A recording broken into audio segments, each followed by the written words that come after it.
Shalom, selamat pagi jemaat dikasih Tuhan. Kembali pagi ini kita berjumpa lagi dalam renungan pagi. Mari sebelum kita merenungkan firman Tuhan, kita akan bersama-sama berdoa minta pimpinan Tuhan terlebih dahulu.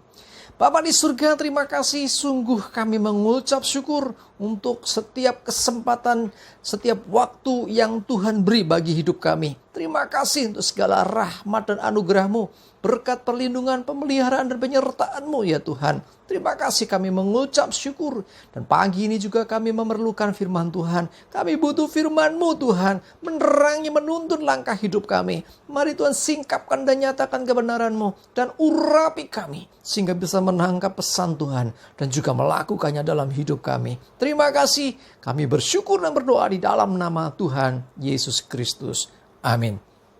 Mari jemaat dikasih Tuhan, kita akan buka Alkitab kita. Renungan pagi ini sampaikan dari Yakobus pasal yang kelima, ayat yang ke-9. Saya bacakan. Saudara-saudara, janganlah kamu bersungut-sungut dan saling mempersalahkan, supaya kamu jangan dihukum. Sesungguhnya hakim telah berdiri di ambang pintu. Perhatikan, firman Tuhan mengingatkan kita, jangan bersungut-sungut. Ditambah lagi, dan saling mempersalahkan.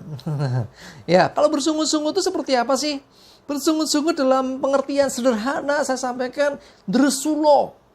Ya, dresulo, tidak puas, kecewa yang dinyatakan, itulah bersungut-sungut. Ya, ditambah lagi, jangan bersungut-sungut dan jangan saling mempersalahkan. Cari kambing hitam, cari kamu sih yang salah, kamu yang salah. Akhirnya bisa saling menyalahkan. Hati-hati. Karena itu justru bisa membawa kita kepada hukuman. Wah, ngeri sekali. Hakim sudah di ambang pintu. Jadi artinya kita mesti berjaga-jaga, berhati-hati dengan segala respon dan juga ucapan kita. Menghadapi apapun, menghadapi situasi seperti apapun, baik itu dalam kondisi sedang, dalam kondisi sakit, dalam tekanan, masalah, apapun juga situasinya. Ingat, jangan bersungut-sungut. Hati-hati, ternyata bersungut-sungut itu justru berbahaya buat kita. Orang yang bersungut-sungut seringkali akan mencari kesalahan.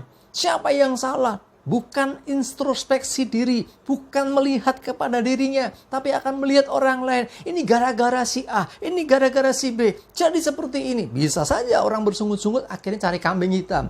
Atau bisa juga kadang-kadang orang bersungut-sungut itu dia istilahnya menyalahkan sampai Tuhan yang disalahkan. Tuhan, kenapa begini? Kok bisa begitu? Nah, akhirnya justru ini tidak membawa kebaikan. Coba kita lihat juga di Perjanjian Lama. Ya, dalam Bilangan 11 ayat 1-3. Saya bacakan ya. Pada suatu kali bangsa itu bersungut-sungut di hadapan Tuhan tentang nasib buruk mereka. Dan ketika Tuhan mendengarnya, bangkitlah murkanya. Kemudian menyalalah api Tuhan di antara mereka dan merajalilah di tepi tempat perkemahan. Lalu berteriaklah bangsa itu kepada Musa. Dan Musa berdoa kepada Tuhan, maka padamlah api itu. Sebab itu orang menamai tempat itu Tabera, karena telah menyala api Tuhan di antara mereka. Jemaat dikasih Tuhan, bangsa Israel juga pernah mengalami bersungut-sungut di hadapan Tuhan. Sampai Tuhan mendengar itu dan akhirnya Tuhan murka.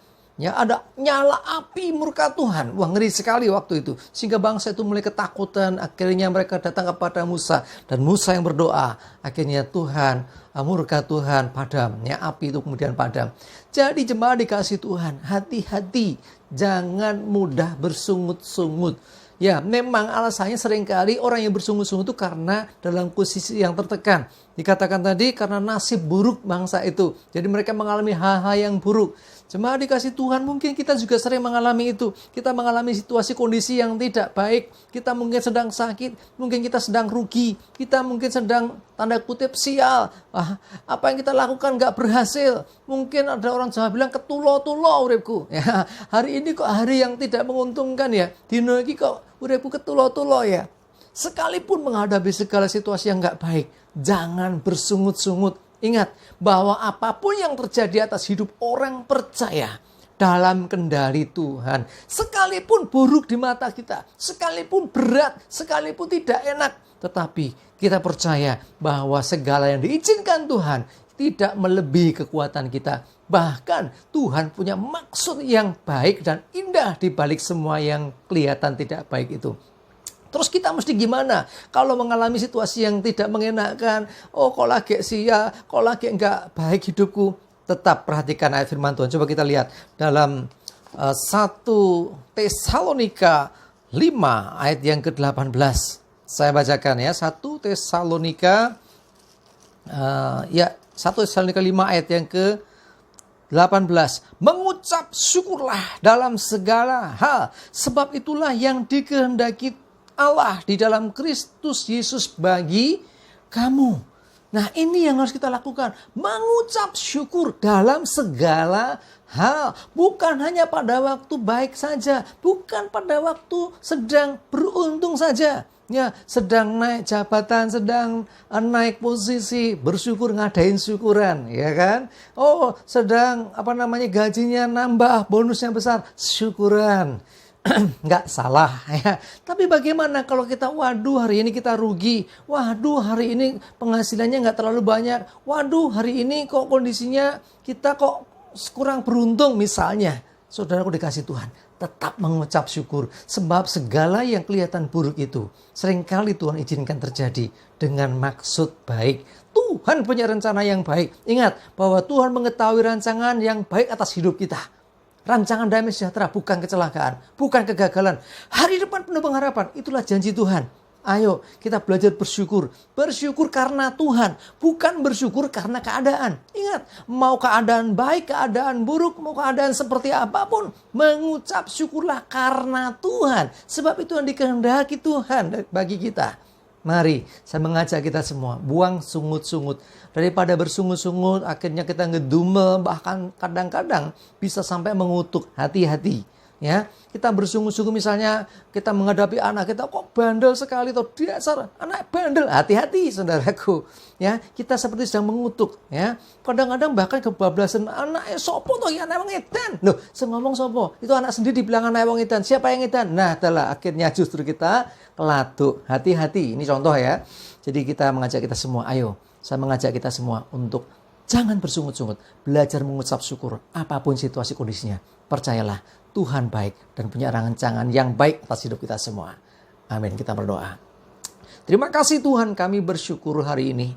Kami belajar Tuhan untuk menguasai diri, untuk tidak mudah bersungut-sungut. Karena Tuhan, Engkau tidak berkenan dengan setiap ucapan sungut-sungut dari orang, termasuk bangsa Israel pada masa yang lalu. Biarlah kami belajar dari semuanya itu. Kami belajar mengucap syukur dalam segala hal. Karena apapun yang terjadi, semua dalam kontrol dan kendali-Mu ya Tuhan. Terima kasih, kami bersyukur. Kami serahkan hari ini hidup kami dalam pimpinan penyertaan-Mu. Aman dan selamat, jauh dari celaka dan mara bahaya. Penuh damai sejahtera dan berkat Tuhan. Dalam nama Yesus, kami bersyukur dan berdoa. Amin. Mari jemaat dikasih Tuhan, semangatnya, ayo semangat terus, maju terus dalam iman dan pengharapan. Tuhan Yesus memberkati kita semua. Amin.